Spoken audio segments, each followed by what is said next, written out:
They did it. I never believed they would have done it, but they did it. Frontier Development has fixed colonization in Elite Dangerous. I totally believed that they would just abandon this and leave it as another broken system like multi-crew and a number of other things in Elite that just have been built and then completely abandoned, like CQC.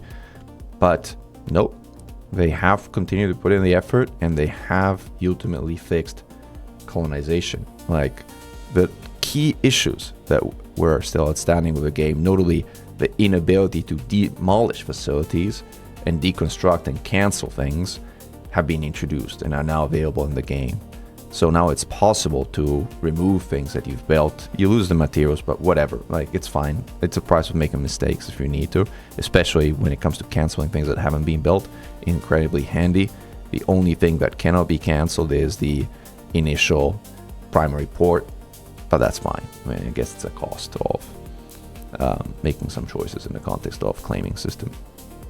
The other key issue that colonization had outstanding was the issue with system sniping, and with the update that was just released yesterday, Frontier has addressed that.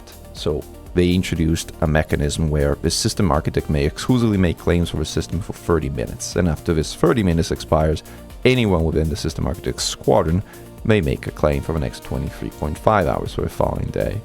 This will function even if the system architect is in their solo squad. And after 24 hours, a claim lifts, and pretty much anyone can make the claim. And if the system architect is not in a squadron, then only the 30-minute lockout applies. This is fantastic and has been received with thunderous applause by the community. Thank you for listening, Frontier Developments. You know, I give these guys a hard time often when they do things that I think are not ideal, but they really deserve credit and praise when they do things that are good, when they listen to the community, when they introduce changes that make the game better, when they are willing to go back on statements and claims they made. I had a debate on X when Trailblazers launched with David Braber himself. I'm pretty sure somebody can dig it up. I'm not on X anymore, so I can't find it, but if somebody's still on X, you might be able to go back to a back and forth I had with Sir David Braben, where I was basically saying that this first come first serve was going to create issues like this one, and he was basically dismissing it as it's fine and everything else is kind of more complicated. But they went back on that and they introduced sort of like a first right of claim for the newly established system architect, which is a fantastic solution that I think is going to work amazingly well.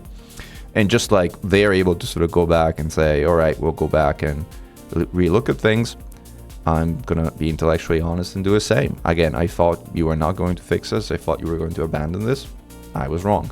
You proved me wrong. And I'm so glad you proved me wrong on this one, because the changes you made to colonization are fantastic and are going to be applauded by pretty much everyone in the community, except maybe one person, the infamous Commander Gavin Magnus, who is probably the most famous abuser of the sniping mechanic, who has no fewer than 153 systems.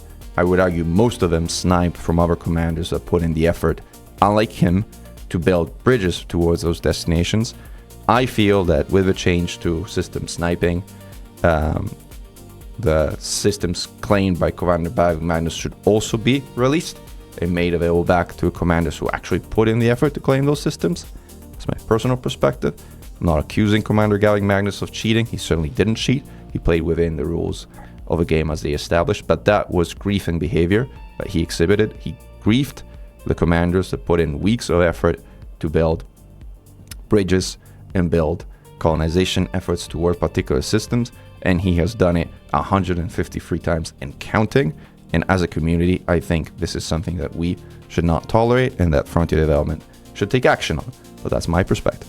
What do you think in the comments below? We'd love to know your thoughts.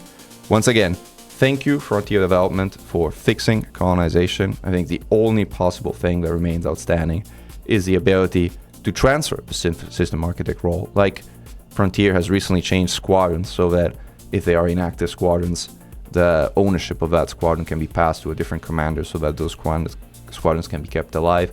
There is a similar issue with like systems as well, as in right now, once you claim a system and you become the system architect, there's absolutely no way to transfer it. So if you stop playing the game, if you just suddenly mysteriously vanish or disappear, that system is effectively abandoned in the game as well, and that's a pity. If you wanted to hand it over before you quit the game or delete your account or whatever you choose to do, it's not possible.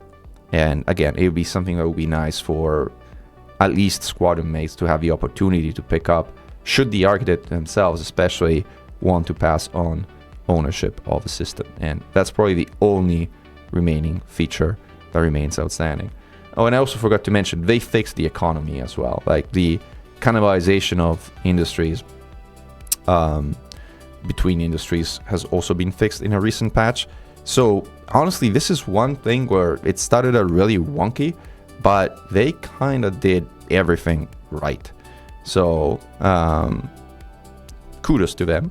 It's now time for me to update, by the way, the Elite Colonization Mega Guide, which is a bit out of date since the last 3 patches and is worthy of an update right now. I'll put it in the link in the comments, the link below. This is essentially the game manual to colonization. It's like 70 or 80 pages long, so pretty intense of a read. But there's enough to sort of like update with the latest changes, and with that I think we will have also the definite guide to colonization, which was the other thing that was kind of somewhat missing from it to be able to enjoy fully. That being said, as you can tell, I'm a very happy camper, and I am very delighted and glad that Frontier has done everything right on the post-launch of colonization. Thank you once more, and glory to mankind. Mechan, over and out.